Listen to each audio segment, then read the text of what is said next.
É muito bom estar com vocês. Eu acabei de ver no programa que só tem uma plenária no BRC, e a plenária é justamente eu que tenho que fazer. Eu pensei que eu estava cercado de amigos na comissão organizadora, mas pelo jeito a coisa... Mas farei o melhor para que vocês não durmam. Eu sei que esse é o momento mais difícil para qualquer palestra, para qualquer evento, que nós acabamos de nos alimentar muito bem. E manter o corpo ativo não é fácil. A vontade e a tentação de dormir será muito grande.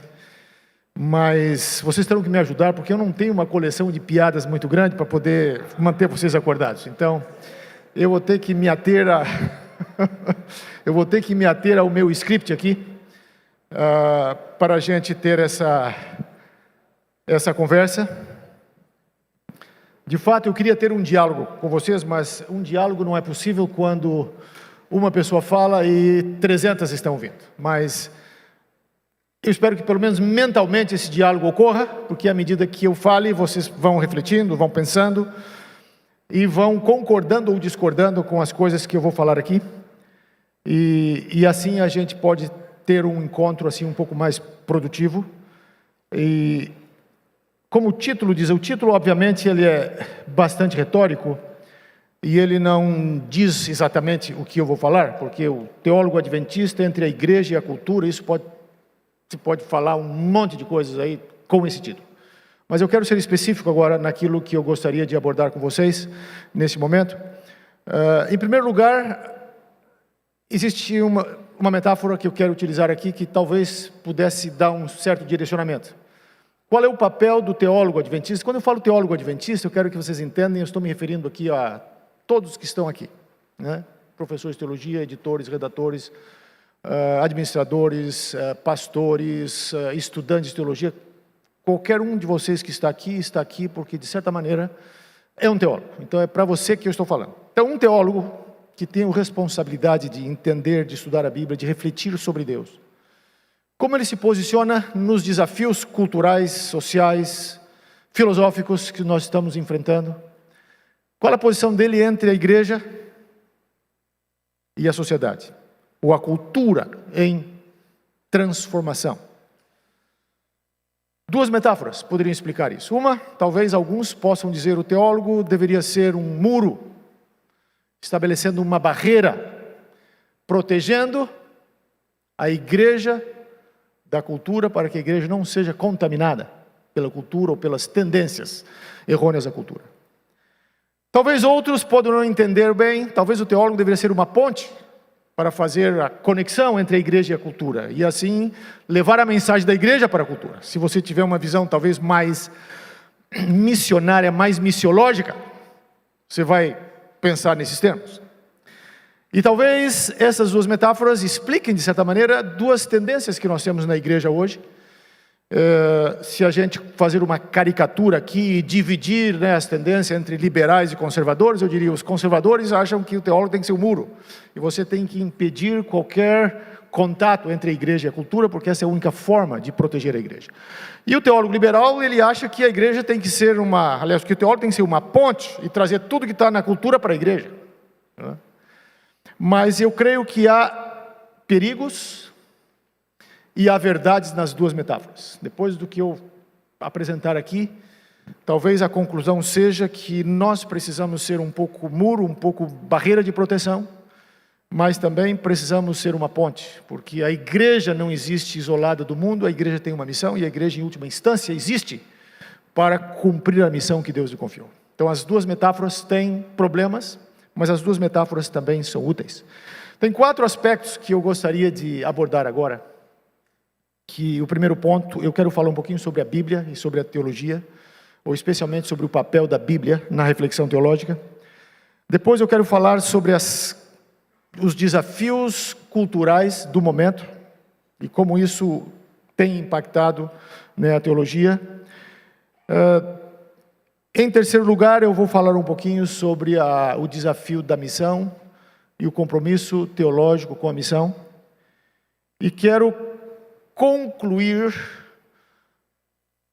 cristologicamente, cristocentricamente, refletindo um pouco sobre o fato de que a nossa reflexão teológica deve estar centralizada, deve estar centrada em Cristo.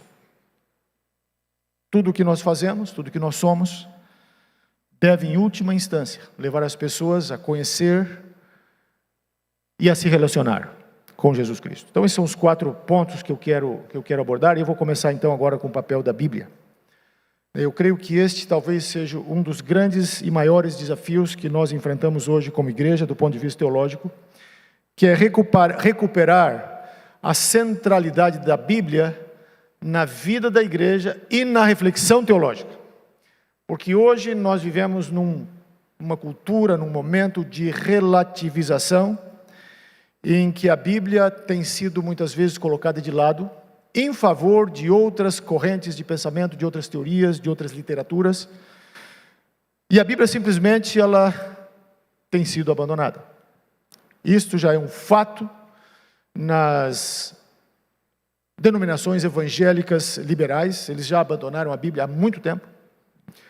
As denominações conservadoras estão lutando para preservar a Bíblia, porque o grande ponto é o seguinte: para a cultura contemporânea, como você vai dizer que este livro aqui tem autoridade sobre a minha vida? Quando um indivíduo quer fazer alguma coisa que ele gosta, como que você vai dizer para ele, você não pode fazer isso porque a Bíblia assim o diz? Não existe nada mais revolucionário, nada mais contra ou anticultural ou politicamente incorreto do que dizer para alguém, você não deve fazer isso porque a Bíblia está dizendo que você não deve fazer. E a pergunta vai ser, e daí? O que a Bíblia tem que ver comigo? Então nós, como teólogos, nós precisamos ter um compromisso inamovível para com a Bíblia. Porque no centro, e a razão é simples, no centro da teologia e da vida cristã está Jesus Cristo. Mas nós só podemos conhecer Jesus Cristo através da palavra dele, que são as Escrituras. E nós entendemos isso quando a gente estuda o Novo Testamento, na própria experiência de Jesus com os seus discípulos e todos os ensinamentos dele, a gente percebe ali quão difícil foi para eles entender e reconhecer Jesus na sua missão, Jesus na sua autoridade como Filho de Deus, porque até o último momento, até a cruz, os discípulos pensavam que ele tinha vindo para estabelecer um reino humano, um reino político. Eles só entenderam Jesus Cristo depois da cruz, e especialmente para aqueles 2 discípulos, quando ele abriu a palavra de Deus ali, né, no caminho lá de Emaús, e aí ele começou a mostrar o que estava escrito a respeito dele, nas Escrituras. Então, sem as Escrituras, nós não conhecemos a Jesus Cristo. Então, essa é a grande motivação para estudar a Bíblia. É porque através da Bíblia nós vamos conhecer quem é Jesus, que é o centro e a razão de ser da existência da igreja, e o centro e a razão de ser da vida de cada um de nós, assim espero. Então, no centro desta compreensão, digamos assim, do Evangelho, está Jesus, mas para conhecer a Jesus, nós precisamos da Bíblia. Porque um Jesus sem a Bíblia não passa de um mascote, utilizado muitas vezes para defender agendas contrárias à sua própria palavra. E nós precisamos vê-lo à luz da Bíblia.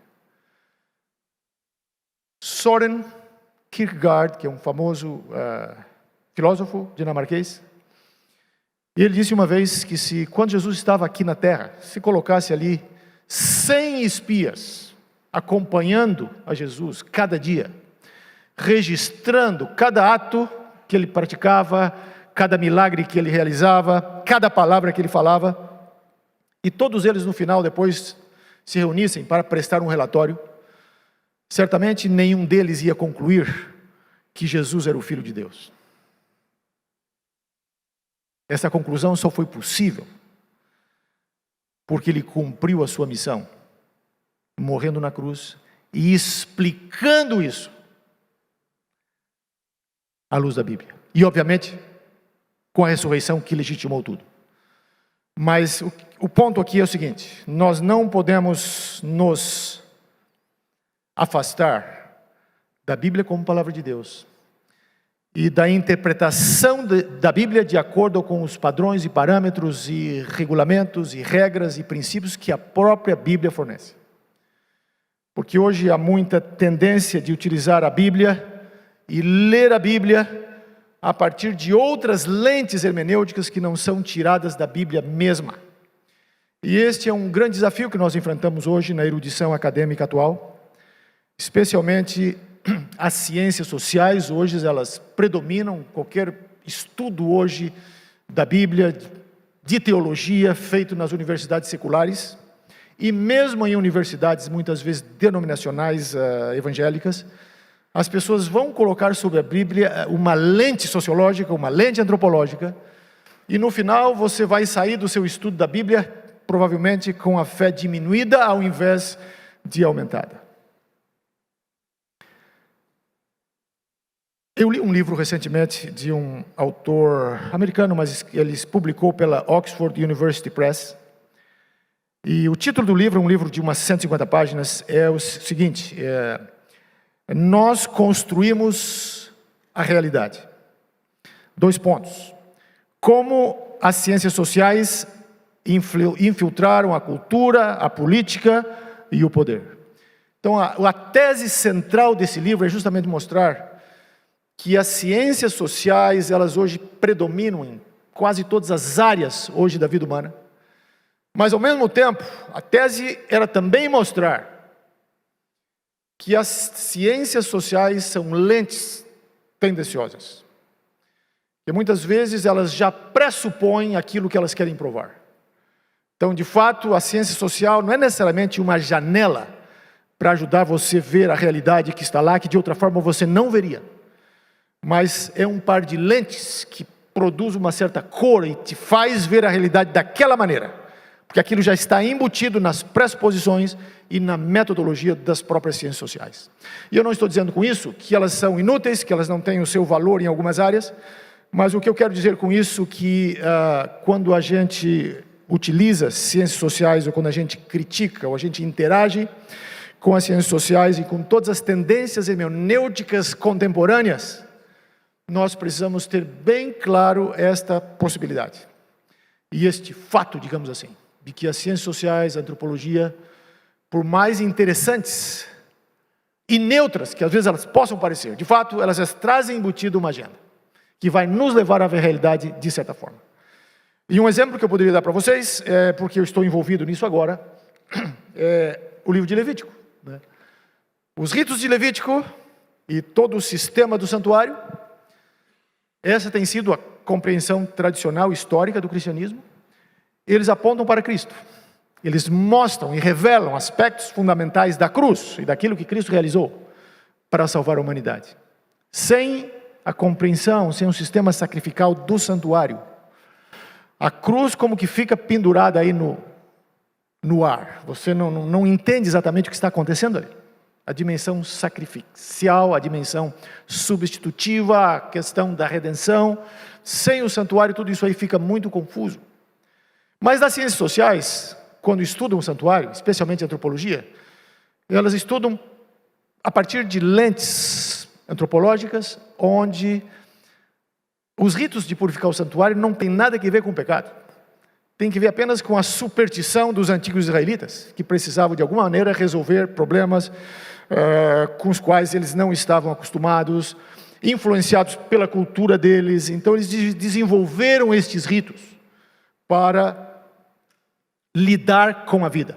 Não porque esses ritos foram dados por Deus, para ilustrar, para tipificar e apontar para a cruz, mas simplesmente porque era uma questão que levava eles a entender e lidarem com a realidade. O maior especialista, talvez, em Levítico do século XX, Jacob Milgram, que escreveu 3 volumes sobre o livro no comentário da Anchor Bible, ele tinha uma agenda muito clara na sua pesquisa. E a sua agenda era desconectar o sistema ritual do Antigo Testamento da teologia cristã. Era mostrar que o santuário, o Antigo Testamento e tudo aquilo lá não tem nada a ver com aquilo que o Novo Testamento está falando. Que aquilo pertence somente à cultura judaica e à cultura dos tempos cristãos. Então, amigos, colegas, irmãos, pastores, quando nós estudamos a Bíblia, quando nós interpretamos a Bíblia, nós precisamos interpretá-la nos seus próprios termos. E quando nós utilizamos metodologias que são alheias à Bíblia, nós podemos cair no problema que Jürgen Moltmann descreve em uma de suas falas, em um paper não publicado, que foi citado por um ex-aluno dele, e eu vou ler para vocês aqui. É praticamente uma ilustração, praticamente uma metáfora. Então, Jürgen Moltmann está falando, e eu vou começar a citar agora. Imaginem que me ponham atrás do púlpito de uma igreja, e agora começo a proclamar o Evangelho. E a minha intenção como pregador é despertar a fé das pessoas. Mas aqueles que se sentam no banco não escutam minhas palavras. Ali está um historiador que examina criticamente fatos sobre os quais estou falando. Ali está um psicólogo que analisa minha psique, que se revela em meu discurso. Ali está um antropólogo cultural, que observa meu estilo pessoal. Ali está um sociólogo que identifica a classe social a que pertenço e como representante de quem ele acredita eu estou funcionando.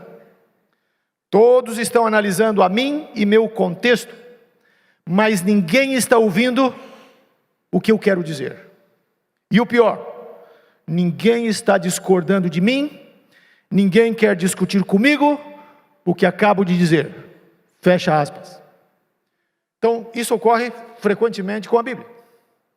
Se nós, ou melhor, a erudição secular consegue dissecar e entender cada detalhe, cada palavra da Bíblia, cada elemento cultural que porventura está presente no texto, cada reflexo, né, da sociedade do Antigo Oriente Próximo, mas ninguém consegue ouvir o que a Bíblia está dizendo, o que a Bíblia está falando para a cultura contemporânea.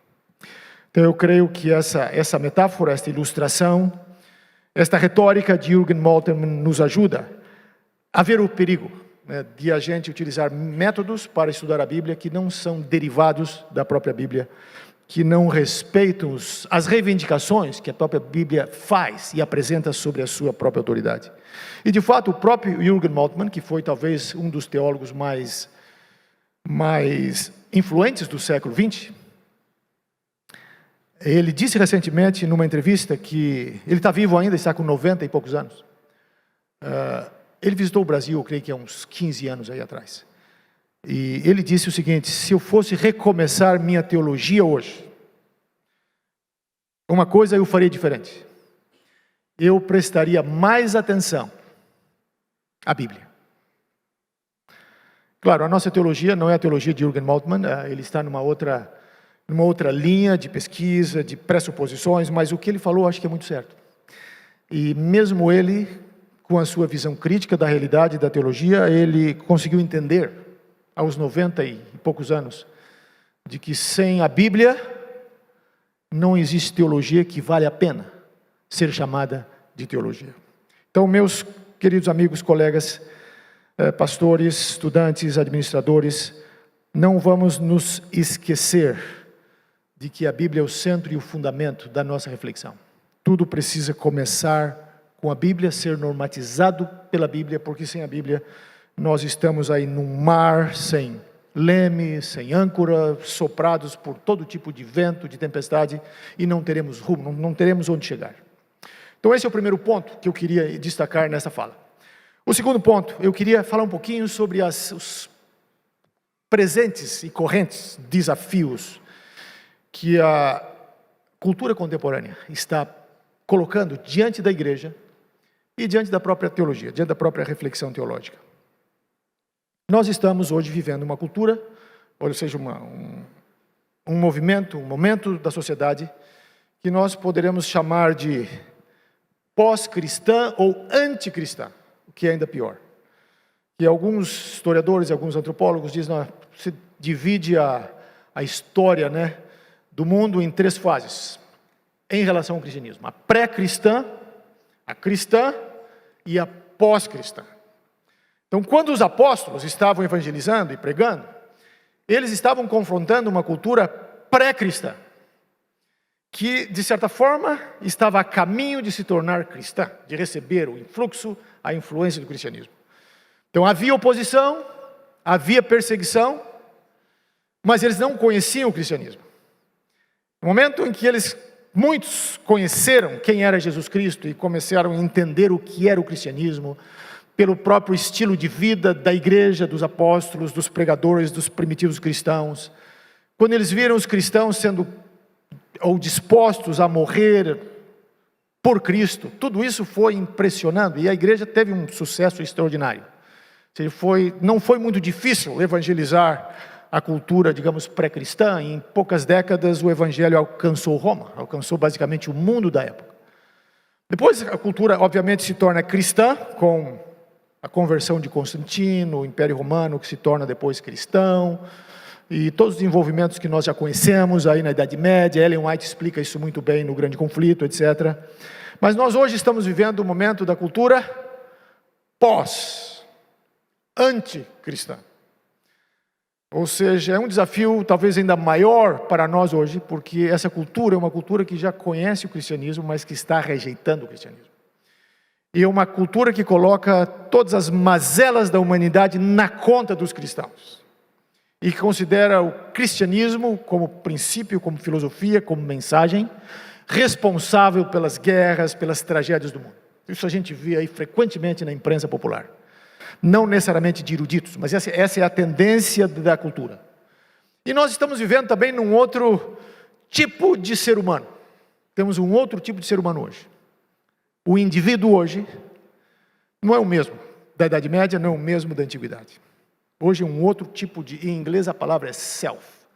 E um escritor que analisa o assunto com maestria é Charles Taylor, no livro Uma Idade Secular, A Secular Age. Então ele mostra ali como que na Idade Média era impossível não crer em Deus. E como as coisas mudam, ele vai traçando esses desenvolvimentos aí da filosofia, do pensamento, da cultura. Hoje nós chegamos a uma condição, em alguns lugares do mundo, que é impossível crer em Deus. E as igrejas então estão em muitos lugares aí, fechando, sendo alugadas para se transformarem, ou vendidas, para se transformarem em boates, em restaurantes, em albergues, em todo tipo de coisa. Porque ninguém mais vai à igreja. O cristianismo tornou-se, digamos assim, uma moda que passou. E os desenvolvimentos, digamos, da secularidade, do secularismo, são tão grandes que eles acabaram varrendo a cultura ocidental. Evidentemente que nós temos em lugares do mundo que poderíamos dizer que ainda estão na fase pré-cristã ou na fase cristã. Temos ainda esses bolsões aí. Mas se você tem celular e internet, você já sabe. E você já está sob a influência de um mundo pós-cristão, de um mundo secular, pós-secular. Existe, de fato, um interesse hoje na espiritualidade. Nunca houve tanto interesse espiritual em anos recentes como hoje. Se fala muito em espiritualidade. Mas é espiritualidade desconectada da verdade. Espiritualidade desconectada de Cristo. É uma espiritualidade que o indivíduo fabrica para que ele se sinta bem. E aqui eu entro num outro ponto, ainda dentro dessa ideia do novo ser humano, do diferente ser humano que nós temos hoje, o qual nós temos que evangelizar, o qual nós temos que enfrentar, com o qual nós temos que interagir. E isto é extremamente importante para todas as áreas da reflexão teológica, mas de forma especial também para a missão.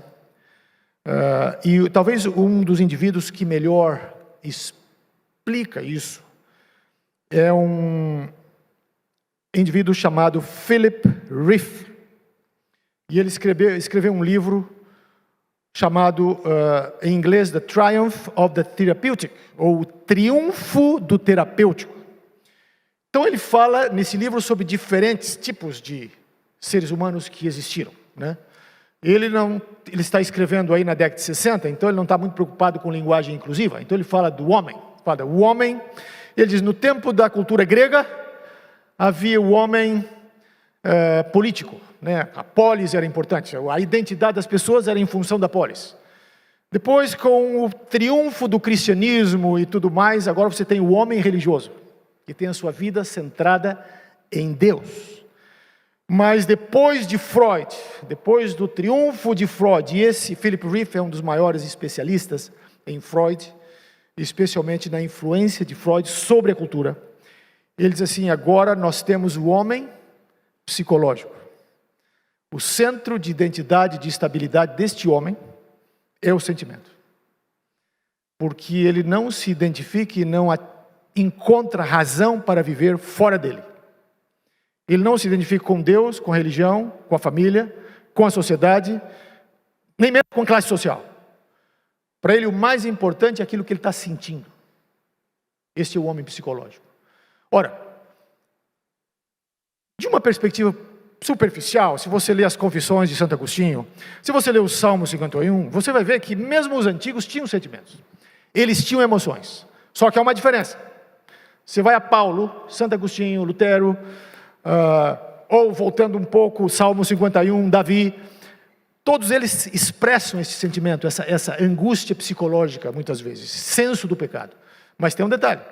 O sentimento está subordinado à Bíblia, o sentimento está subordinado à verdade, está subordinado a Deus. Deus tem a palavra final. O homem psicológico, o ser psicológico com o qual nós convivemos hoje, o sentimento é a autoridade final. E ele vai julgar tudo pela forma como ele se sente. Se ele se sente bem, está bom. Então ele vem na igreja, gostou da igreja, ele vai permanecer. Se ele não gostou, ele vai procurar outra. Ou então ele não vai vir na igreja e vai no sábado de manhã navegar lá e encontrar lá algum sermão, algum pastor que pregue do jeito que ele quer ouvir. Porque o ser psicológico tem autoridade final no seu sentimento. E Philip Rieff descreve isso com extraordinária maestria no livro Triunfo do Terapêutico, publicado em 1966. Mas mais recentemente, um autor evangélico publicou um livro muito importante, que eu acho que, na minha visão, talvez seja o livro, nesta área, mais importante dos últimos anos, que é Carl Trueman, e o título do livro que ele publicou em 2020 é O Surgimento e o Triunfo do Moderno Eu ou do Moderno Self. E o subtítulo é Amnésia Cultural, Individualismo Expressivo e a Estrada para a Revolução Sexual. Neste livro, que é um livro de umas 450 páginas, ele faz uma descrição do atual estado de coisas na sociedade contemporânea. E quais os caminhos, né, que a cultura percorreu para chegar onde nós estamos. Quando nós perdemos a estabilidade de tudo. Né? Porque a coisa mais estável que uma pessoa hoje secular poderia ter seria o seu próprio corpo. Mas mesmo o corpo hoje é instável. Porque há algumas décadas no passado, se uma pessoa fosse procurar um médico e dizer o seguinte: doutor, eu sou homem, mas eu me sinto mulher, eu tenho um problema mental, eu me sinto como se eu fosse uma mulher aprisionada no corpo de um homem. O que o médico diria para essa pessoa?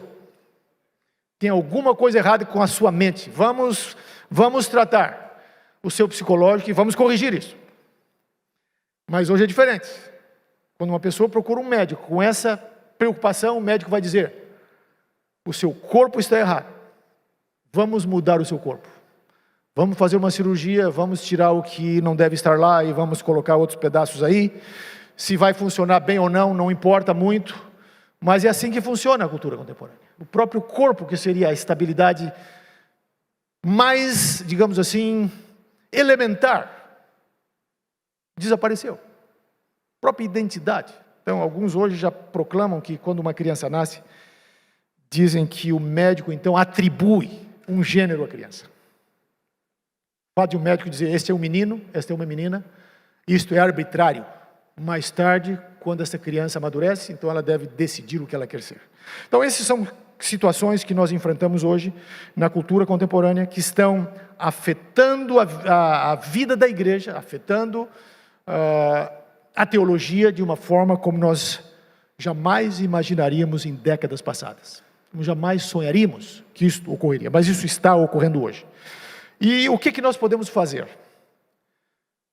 Acho que a primeira coisa que nós temos que fazer é saber o que está acontecendo ao nosso redor. Porque a filosofia do avestruz, que dizem que quando ele sente que está correndo risco de vida, ele enterra a cabeça na areia para não ver o que está acontecendo, não funciona.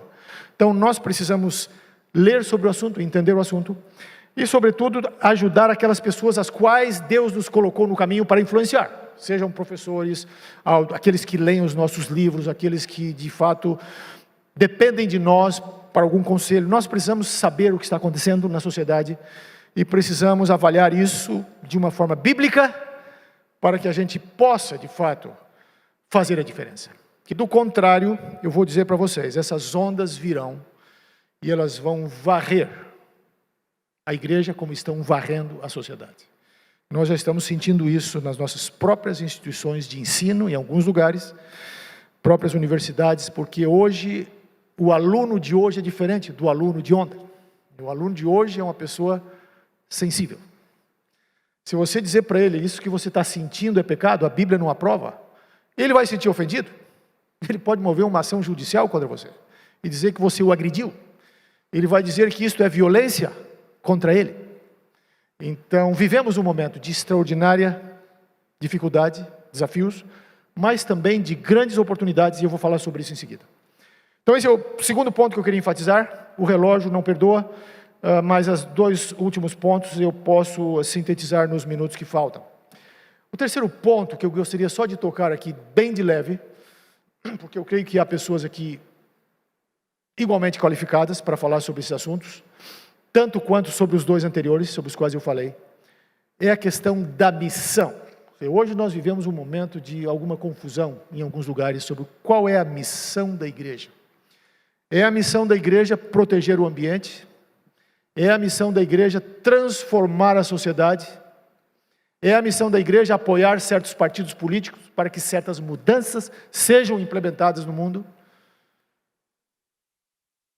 É a missão da igreja resolver o problema da fome no mundo. Hoje existe tremenda confusão missiológica em definir e entender qual é a missão da igreja e qual é a missão do cristão, qual é a nossa missão, obviamente. Porque nós somos parte da igreja e nós temos a missão da igreja, é também a nossa missão. E aqui eu quero apenas fazer algumas considerações bem breves. Como nos outros temas, a missão da igreja precisa ser definida biblicamente. E biblicamente, a missão da igreja, ou missão, é ir ao mundo, proclamar o Evangelho de Jesus Cristo, no poder do Espírito, persuadir homens e mulheres a se tornarem discípulos de Jesus, e levá-los a se tornarem membros fiéis da igreja remanescente de Deus, para que possam adorar ao Senhor e obedecer aos seus mandamentos para a glória de Deus. Isso é a missão da igreja. Se você analisar todos os textos do Novo Testamento que falam sobre missão, onde Jesus dá a missão tem um conteúdo. Esse conteúdo é Jesus Cristo e a sua obra por nós. E a missão é ir e proclamar. Isso não significa que os programas sociais da igreja, tudo que a igreja faz para minorar o sofrimento da humanidade não tenha valor.